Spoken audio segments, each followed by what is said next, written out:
Yeah, and other than when he told the plaintiff's attorney that he thinks he's a bad human being, that made some headlines. Ben, what do you think? Was SolarCity critical to Tesla's success? Tesla's $2.5 billion acquisition in 2016 of SolarCity, and whether that was a good idea for investors. Elon Musk has been testifying there, which has been quite interesting. Hey, I'm Steven and this is Solving the Money Problem. If you're new, welcome. If you're not, welcome back. So I'm sure I don't need to tell anyone watching this video that Elon Musk is a genius. The only people on the planet who deny this fact currently live in their mum's basement, hate themselves, and have never interacted in an intimate way with a member of the opposite sex. So in this video, we're going to explore why Elon Musk's appearance in court defending Tesla's acquisition of SolarCity is a genius move on multiple levels that everyone seems to be overlooking. So let's get into the video. If you love crypto, stocks, and free stuff, or just want to help out the channel, check out these great offers. BlockFi are launching the world's first Bitcoin rewards credit card. People in the US can earn 1.5% Bitcoin back on every purchase with no annual fee using the BlockFi Bitcoin rewards credit card. Check out the link in the description. And for a limited time,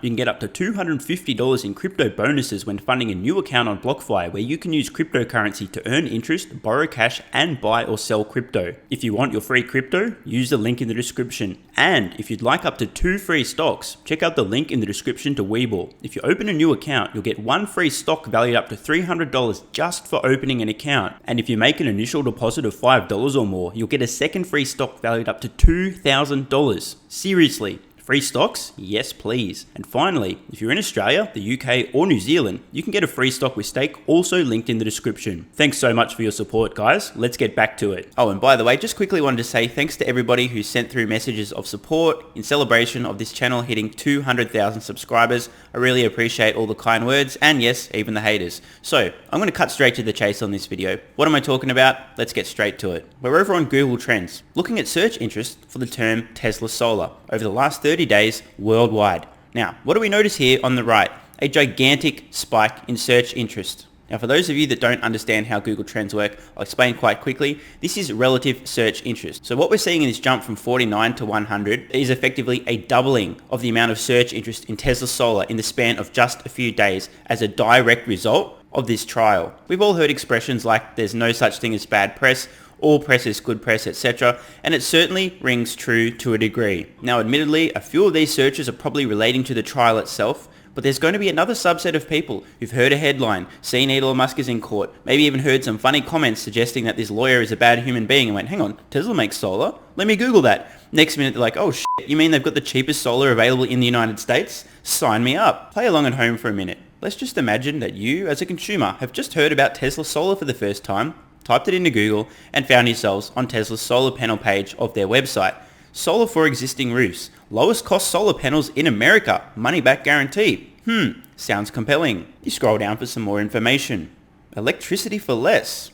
Use solar energy to power your home and reduce your dependence on the grid. Purchase solar at the lowest price of any national provider with Tesla's price match guarantee and take control of your monthly electricity bill. This process I just showed you is literally what's happening right now. Google Trends is literally people searching on Google for Tesla Solar, and we've seen a doubling, a literal doubling in the amount of search volume as a result of this trial. Many people searching on Google for Tesla Solar, looking at their page and going, oh shit, this is a very compelling offer. I might buy some Tesla Solar. Just imagine for a moment that you own a business selling a product. It could be anything from pictures of your boobs to pathetic lonely simps, to boats, to kitchen utensils, to butt plugs, and anything in between. Imagine if overnight there was a doubling in the amount of people searching for your exact product. And imagine further if you didn't have to spend a single cent in advertising to get that phenomenal increase in interest in the product you have for sale. Oh hey, I didn't see you there. Sorry guys, I just had a quick costume change in the middle of this video. I know that's a little bit unusual.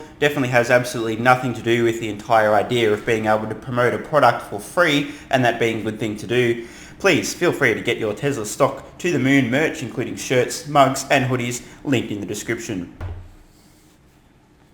Just couldn't resist. In all seriousness though, I hope you guys get the point there. This appearance in court from Elon Musk is amazing free advertising, promoting Tesla Solar, and remember, Tesla has an integrated ecosystem here. Some people hear about Tesla because of their vehicles.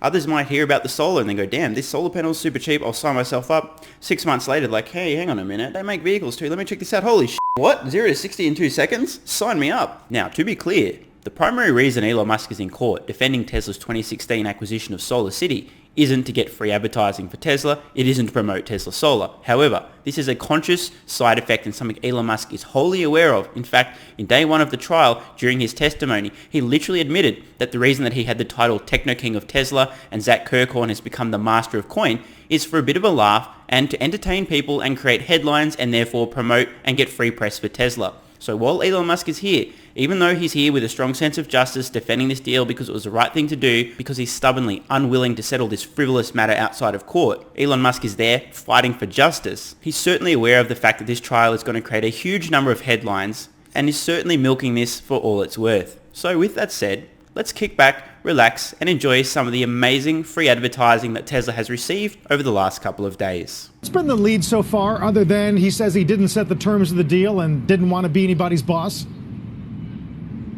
Yeah, and other than when he told the plaintiff's attorney that he thinks he's a bad human being, that made some headlines. Elon Musk always brings the entertainment value, even to this sort of staid environment of the Delaware Chancery Court.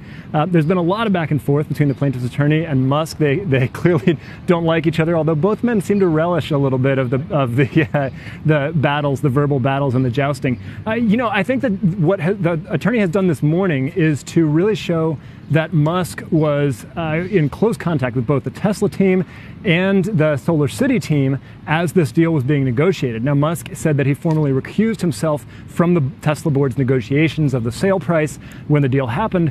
What the lawyer is trying to show that he was behind the scenes, trying to make everything work, maybe trying to get a higher price for SolarCity and trying to hide just what bad shape SolarCity was in financially at the time that Tesla was acquiring it. How would you characterize, at least at this stage, Musk's ability to detangle himself from that line of questioning? Obviously, depending on which way it went, it would have maybe broader implications for the scrutiny he would come under, given his strong control of Tesla, at least. Yeah, he's a confident guy. He has not appeared shaken. He, if anything, appears exasperated. He delights in catching out the attorney in the occasional numerical mistake or mistake in his timeline or that sort of thing. But I think what we're really seeing here is a clash between this grand vision that Musk sketches out, where Tesla had to acquire SolarCity because it's about you need this clean solar energy generation to power the clean electric cars, and the whole thing is about saving the planet, versus the version that the lawyer is laying out, where Musk orchestrated this bailout of his cousin's failing company to enrich himself and his cousin. And there's a lot of dirty details that kind of run contrary to the narrative that this was all about saving the world. That clip couldn't have illustrated my point any clearer. Some opening remarks there that Elon Musk remains entertaining even in such a staid environment as the courtroom. Think about this for a moment. When was the last time you saw a mainstream finance media outlet covering a court case or lawsuit involving a multi-billion-dollar company where both the anchor and the reporter were laughing, literally entertained about some of the comments during the trial? In this particular case, Elon Musk very bluntly stating that he believes the lawyer is a bad human being. And we also heard a great quote there. Again, remember, this is free advertising. Many consumers out there, many people listening in their living rooms to CNBS don't know a huge amount about Tesla or Elon Musk, and then they hear the kind of statement talking about Elon's grand vision, clean solar energy generation to power clean electric vehicles, and the whole thing being about saving the planet. This is some seriously great free advertising. Ben, what do you think? Was SolarCity critical to Tesla's success? Hey, Emily, thanks for having me on. I think looking back on it now, and there was a lot of controversy, I think, first of all, we have to remember that he recused himself from voting in the shares. And even though he was a chairman, he did recuse himself. And second of all, I think it's pretty interesting that he did take the stand in this world's environment. Today, most CEOs, I think, would have passed on that. Now, looking back, 2016, Tesla Energy did about $300 million in revenue. We forecast about $3 billion. So in 5 years, $300 million to $3 billion. So I think it was a good choice. Now there's batteries involved in that. There's solar involved in it. But that's, pretty spectacular growth over that time frame. Now, we spoke to Dan Ives of Wedbush yesterday. He thinks this whole deal is one of the biggest black eyes on Tesla and Elon Musk that the company has seen. Of course, Elon has made a lot of risky moves, and many of them have paid off, but he doesn't believe this one did. How would you respond to that? Now, I'm sure Ben is going to respond to these comments in a far more gentle and politically correct manner than I did yesterday. For those of you who missed yesterday's video, it is official. Dan Ives has outed himself as a completely clueless moron when it comes to Tesla stock, and electric vehicles. Recently, he came out and said that General Motors is going to be viewed as a disruptive technology play, and he spewed forth an absolute torrent of garbage, claiming that investors weren't in support of this deal, and investors are very disappointed with Tesla's acquisition of SolarCity, despite the fact that 85% of shareholders at the time voted in favor of the acquisition. Oh yeah, and then there's the whole Tesla stock is up about 13x since the deal went through. Yeah. Yeah, I was down in the trenches. During this, I covered both stocks. I think I was the only analyst, maybe one of the only analysts covering both stocks.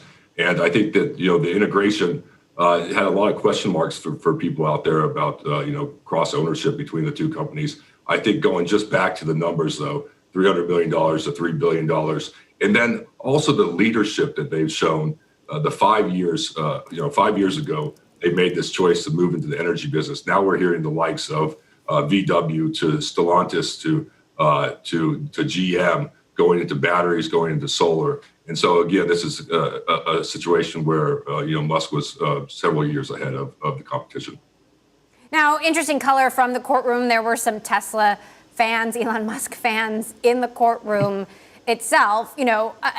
Look, there's a potential risk he has to pay upwards of $2 billion if he loses his suit. This is a suit that the board had settled and he felt so strongly about. He wanted to go to court anyway. What is the likelihood that he loses and has to pay up? And if he does have to pay up, how big a deal is that?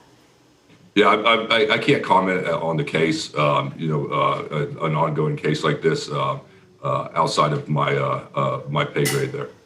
Well, it ain't outside my pay grade. I'm telling you guys now, there is zero chance Elon Musk loses this frivolous, baseless lawsuit. I really wish I could bet on the outcome of this court case. Maybe there's an idea out there for one of the entrepreneurs watching. You got sports betting. How about courts betting? So then what do you think, looking at the future of Tesla more broadly, of course, we've got earnings coming up and, he's in the middle of this. Does it matter? Does Tesla just keep soaring? Or, I know you have an outperform on the stock. What do you think the future is? Well, I think the energy business continues to grow. Obviously it's a smaller base off of the energy business than the car business, but I do think this is a situation where Tesla, with its currency, its market cap, at the time, SolarCity was a $3 billion company, $4 billion company, which is somewhat of a rounding error to Tesla at this time. I don't want to minimize how big of a business it is, but I think the growth there is very key to the overall infrastructure that Tesla's trying to build out for its EVs and for renewables. And I do think that the acquisition of SolarCity accelerated that, and having that service business has helped it sell more equipment, help brand get the brand out more and more awareness. And so overall, I think it was a good choice at the right time. Tesla's $2.5 billion acquisition in 2016 of SolarCity, and whether that was a good idea for investors. Elon Musk has been testifying there, which has been quite interesting. And our Dan Howley is here to talk to us about it. Obviously, Musk has an interesting role in all of this. He was chairman of the two companies at the time, right? And I think his brother was on the board of SolarCity. The people who have brought the suit have complained that this was a bailout. What could the outcome mean either way for him? Yeah, it's interesting because the amount that he purchased, or the amount that he owned on both sides, was around 20% for Tesla and SolarCity. So he's essentially saying that he didn't gain or lose anything here when Tesla had purchased SolarCity for that $2.5 billion. But what could happen if he wins is obviously things are just, continue as they are. But if he loses, he may end up having to cover that $2.5 billion or $2.5 billion for the purchase of SolarCity, paying it to Tesla. So it wouldn't go to any shareholders in particular. It would just go to Tesla itself, which Elon Musk is a huge shareholder of. So to a degree, yes, he's getting a haircut on that $2.5 billion, but he's also going to kind of benefit from it to a degree. So it's kind of strange how this all works out. But as you said, his brother Kimball was on the board of SolarCity. It was founded by his cousins. And people have said that, there was really no intrinsic value to SolarCity. In fact, I was speaking with Dan Ives over at Wedbush, and he had basically said it's still a head scratcher that the company Tesla had gone and gotten SolarCity, and it could be a black eye for Elon Musk, but not necessarily Tesla, just because it's not really what's under fire here. It's more about Musk and if he kind of forced people on Tesla's board to agree to purchase SolarCity. So obviously there's a lot of moving pieces here. I think, when all is said and done, we'll have to obviously see the outcome, but I don't think it's going to necessarily hurt Musk in the long term. He's regularly trading places with Jeff Bezos as the richest person in human history.